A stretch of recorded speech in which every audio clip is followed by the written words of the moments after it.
के जिंदा नबी की, अरे जिंदा ये फैजान देखिए। हाय हाय क्या तो चार लोग कह दीजिए सुभान अल्लाह सुभान अल्लाह। जिंदा नबी की जिंदा ये फैजान देखिए, जिंदा नबी की जिंदा ये फैजान,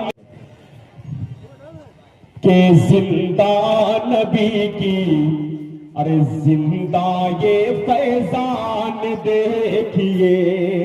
हाय हाय क्या तो चार लोग कह दीजिए सुभान अल्लाह सुभान अल्लाह। जिंदा नबी की जिंदा ये फैजान देखिए, जिंदा नबी की जिंदा ये फैजान देखिए, फैजान देखिए। कि जिंदा नबी की,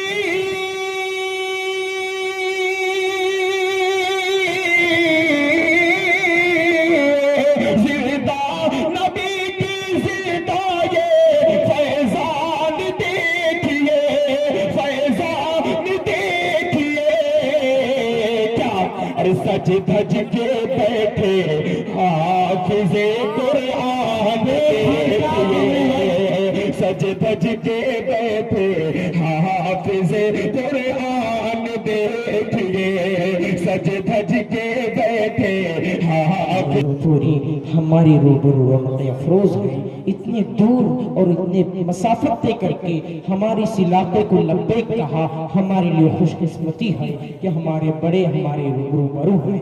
आइए दोस्तों, बगैर तमहीद के आपको मैं ऐसे मुमताज आलिम दीन का दीदार कराना चाहता हूँ। ऐसी शख्सियत और पर्सनालिटी आपको मैं बता दूं जो झारखंड ही नहीं बल्कि पूरी इंडिया और इस पूरे वर्ल्ड के अंदर जिनकी जो है खिताबत सुनी जा रही है, जो शिहाबुल उलमा शिहाबुल मिल्लत, मेरी मुराद हजरत मुफ्ती शहाबुद्दीन साहब जनरल सेक्रेटरी जमीयत उलमा झारखंड है। मेरे करम फरमा उस्ताजुल असातिज़ा खादिमुल कुरान, इसी पूरी हस्ती हमारी रूबरू है। मैं दरख्वास्त करता हूँ, अबदन गुजारिश करता हूँ कि हजरत आएंगे और हमें अपने कीमती मसाह से नवाजेंगे। हजरत का इस्तकबाल करना चाहता हूँ इस शेर के साथ कि तशद्दुद नफरत के आदि हो नहीं सकते, तशद्दुद नफरत के आदि हो नहीं सकते। अरे नबी के मानने वाले फसादी हो नहीं सकते, तशद्दुद नफरत के आदि हो नहीं सकते। अरे नबी के मानने वाले फसादी हो नहीं सकते। और हमारा दीन तो इंसानियत का दर्स देता है, हमारा दीन तो इंसानियत का दर्स देता है। हमारे कौम में आतंकवादी हो नहीं सकते। हजरत से अदबन गुजारिश करता हूँ वो आए और अपनी कीमती मसाइल से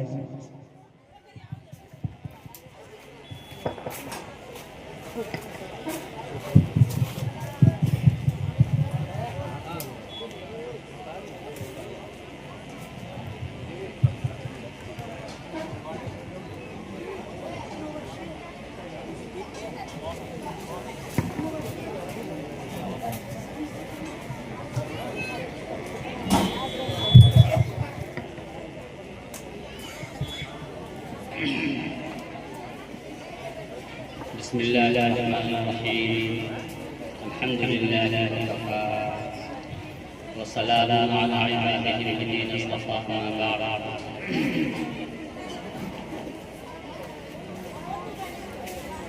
स्टेज पर तशरीफ़ फरमा इंतहाई मुअज़्ज़ज़ उलमाए किराम और मेरी माँ बहनों, प्यारी तालिबात, बुजुर्गों और दोस्तों,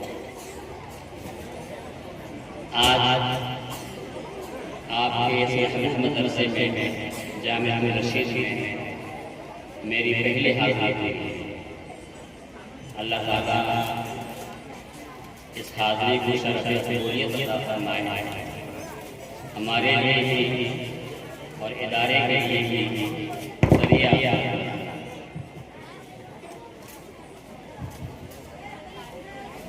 माशाअल्लाह हिंदुस्तान के और सूबे के इंतहाई आपके दरमियान तकरीर फरमाएंगे। मैं चंद मिनटों के लिए हाजिर हुआ, 2-3 बातें करके मैं रुखसत हूँ। उलमा यहाँ तशरीफ रखते हैं। मुझे खुशी इस बात की है कि बच्चियों की तालीम तरबियत के सिलसिले में हमारे उलमा की तवज्जो है। आज से तकरीबन 25-30 साल पहले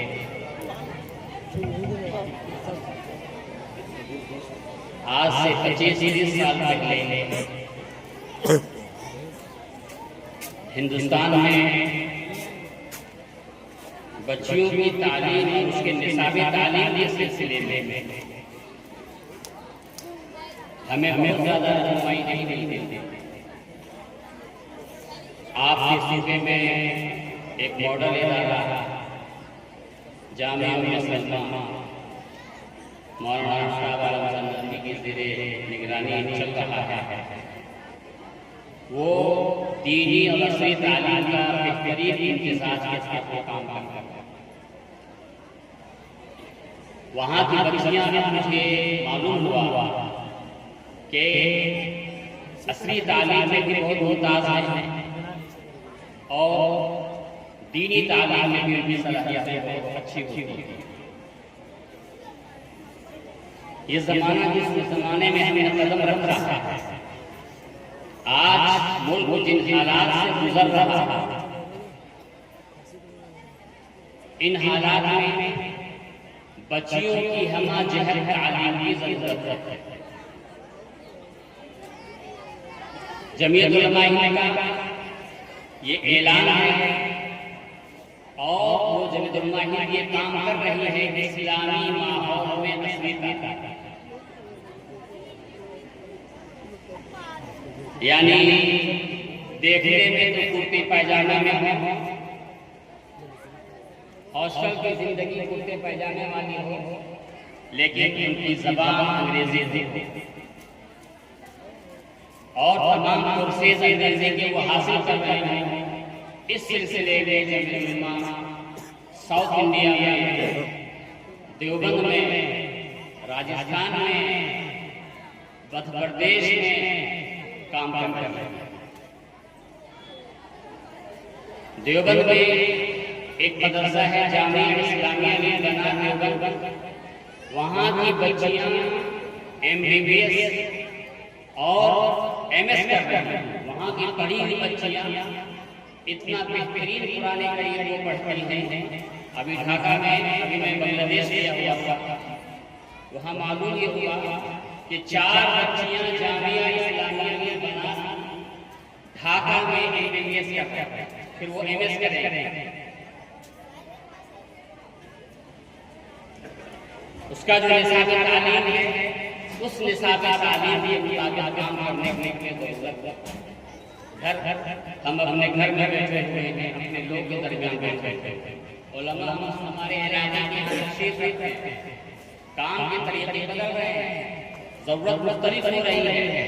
इस वजह से अकाबिर इस वक्त जिन हुकूक पे हमें बच्चियों की तालीम के सिलसिले में ले जाना चाहते हैं, हमको उन्हीं हुकूक पे चलना है, जब ही हमें कामयाबी मिलेगी। और 6 महीने का कोर्स, जिम्नाशियम का कोर्स 6 महीने।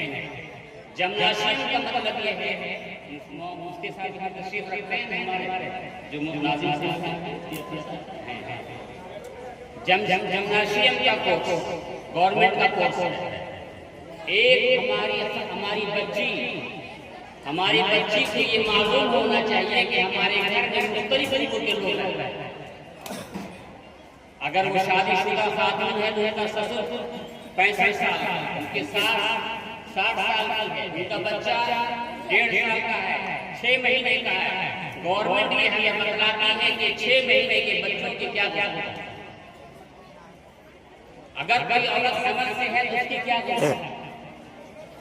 60 साल के आदमी की गुज़ा क्या है?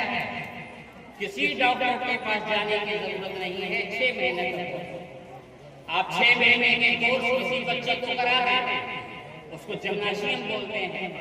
जिम्नाशियम का कोर्स अगर कोई बच्ची की भी होगी, उस घर में 80% बीमारी के चांसेस खत्म हो जाते हैं, क्योंकि वक्त पर खाना।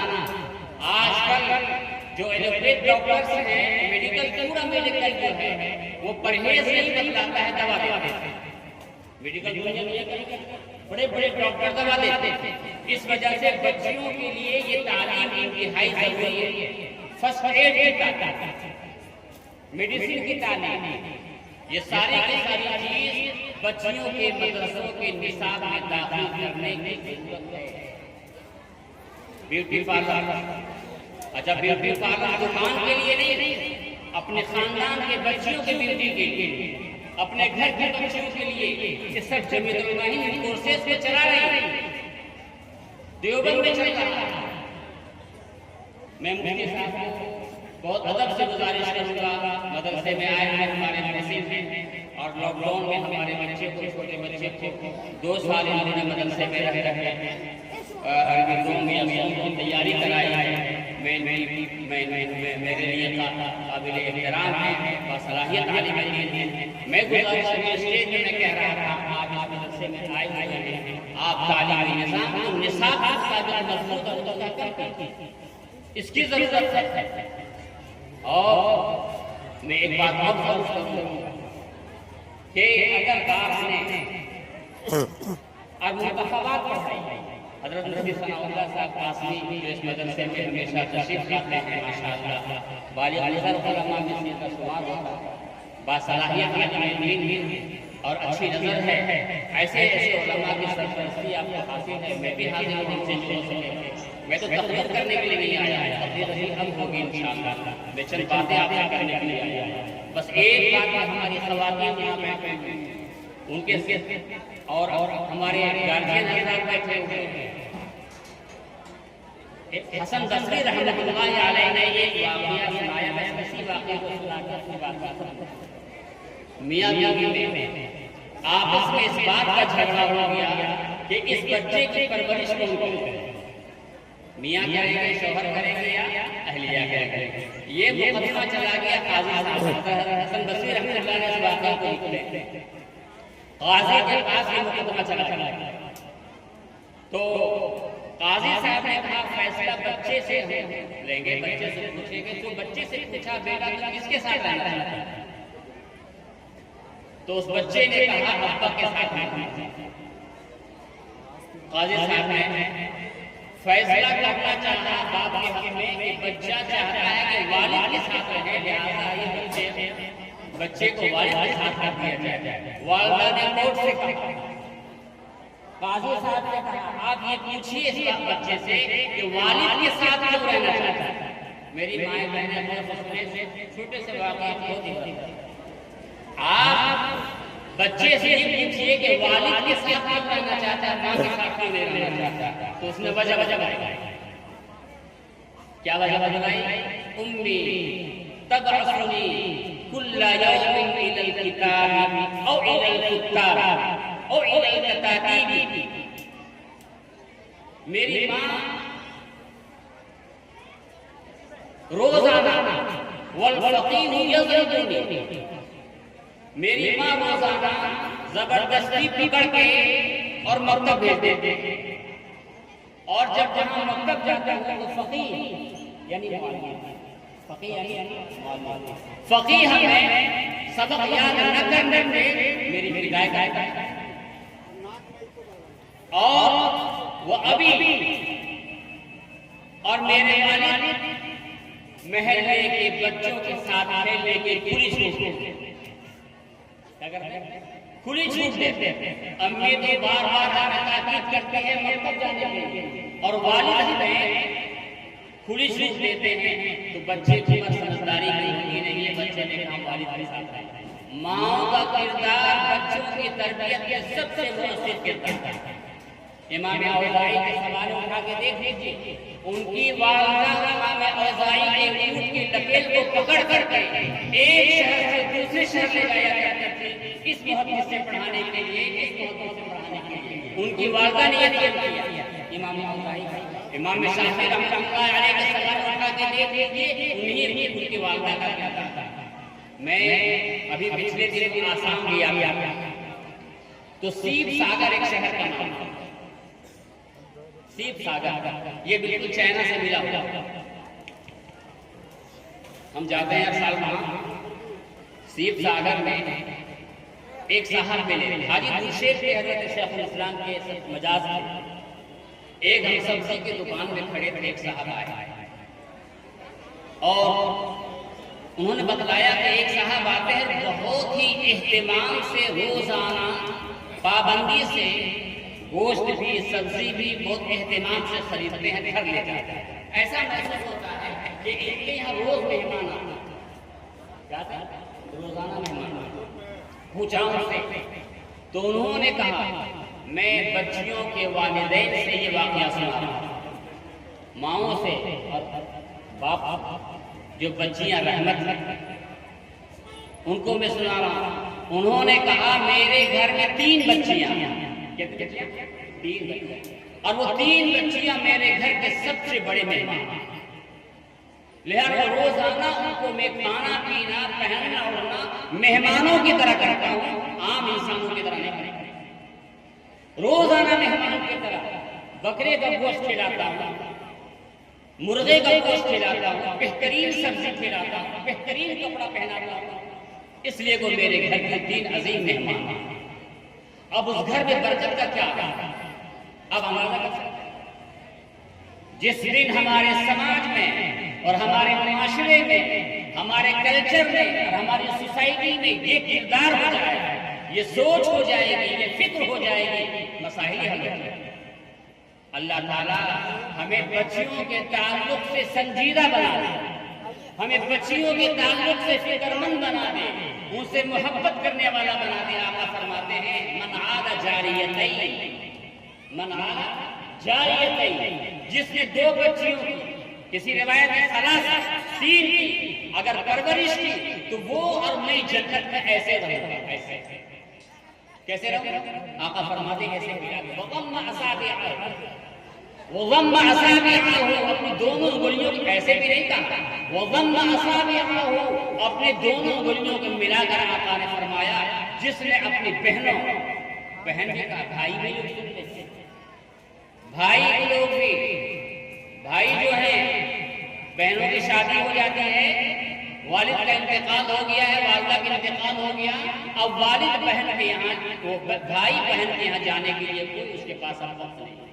उनके लिए मैं ये कह रहा हूँ जिन्होंने अपनी पूरी जिंदगी अपने बहनों की सही निगरानी की, उनकी खुशी में काम आए, उनके गम में गए, क्या फरमाते हैं जन्नत में रहेंगे, कहा इस तरह मेरे साथ जन्नत।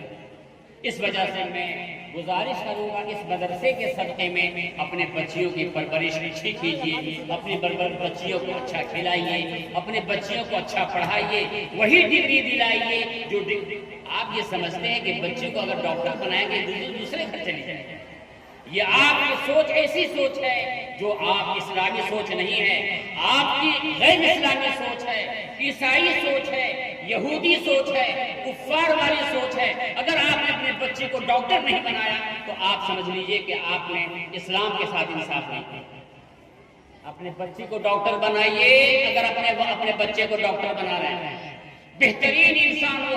अगर रोज तहज्जुद पढ़ते हैं, कोई शख्स पढ़ता है, 5 वक्त की नमाज पढ़ता है, नवाफिल पढ़ता है, लेकिन अगर हुकूक की अदायगी में फर्क मरातिब बरतता है, कभी भी वो अल्लाह के करीब नहीं जा सकता। हुकूक की पामाली करने वाला बुजुर्ग नहीं हो सकता, हुकूक की पामाली करने वाला कोई दीनदार नहीं कहला सकता। दीनदार हुकूकुल्लाह की अदायगी से नहीं होता है, मामला को दुरुस्त करने से दीनदार इंसान होता है। पूरी सीरत की किताब उठा के देखते। मैं आपसे गुजारिश करूंगा, अपनी माँ बहनों से कहूंगा, अपने दादाओं से कहूंगा, वालिदैन से कहूंगा, भाइयों से कहूंगा, खुदारा सिंफ नाज़ुक और खवातीन की तरफ तवज्जो कीजिए। आज इर्तिदाद की लहर हमारे मुल्क में चारों तरफ है, बच्चियां भाग रही हैं, आरएसएस की पूरी प्लानिंग है, सारी चीजें जमीयत उलमा हिंद के पास पूरे आंकड़े मौजूद हैं। फिक्रमंद है हमारे अकादमीन, क्या करें कैसे करें। इन हालात में अपने बच्चियों के सिलसिले में अपने दौलत, अपने गाढ़ी कमाई को उन पर खर्च कीजिए, उनकी तालीम पर खर्च कीजिए, उनके खाने पीने पर खर्च कीजिए। मैं समझता हूँ कि अगर ये जलसा इस सिलसिले में अगर बेदाग हो गए हम लोग, अगर एक आदमी भी अमल कर लेता है तो हमारा आना वसूल होगा। अल्लाह ताला हमारे हाजिरी को कबूल फरमाए। बहुत सारे उलमा यहाँ हमारे मेहमान रशीद साहब तशरीफ फरमाए, जिस खित्ते से ये ताल्लुक रखते हैं जौनपुर, 25 साल से गुरेने से करीब मेरे ख्याल से 5 किलोमीटर नौनारी एक गांव है। उस नौनारी गांव में तकरीबन 25 सालों से मेरा आना जाना हुआ। सारी वो क्या हाफिज कमरुद्दीन मरहूम के यहाँ खूब खाना पीना, मेहमान नवाजी, अल्लाह अकबर, कैसा दस्तरखान, कैसे लोग। मैं बहुत अदब से आलम वसहलन करता हूँ। अल्लाह इनकी हाजिरी को कबूल फरमाए और हमारे अकाबिर उलमा किराम तशरीफ फरमा है। बहुत माजरत के साथ, अगर बहुत ज़्यादा रह गए बहुत माजरत है। मैं बहुत 3 दिन से थका हुआ हूँ। मौलाना हसन मदनी तशरीफ लाए हुए थे, 3 दिन से मैं मुख्तलिफ प्रोग्रामों में था। अभी मैं पारसनाथ स्टेशन से उनको बैठा के ट्रेन राजधानी में यहाँ आया हूँ। अब मैं सीधा घर जाऊँगा। वाह दावाना अनिल हम्दुलिल्लाह रब्बिल आलमीन।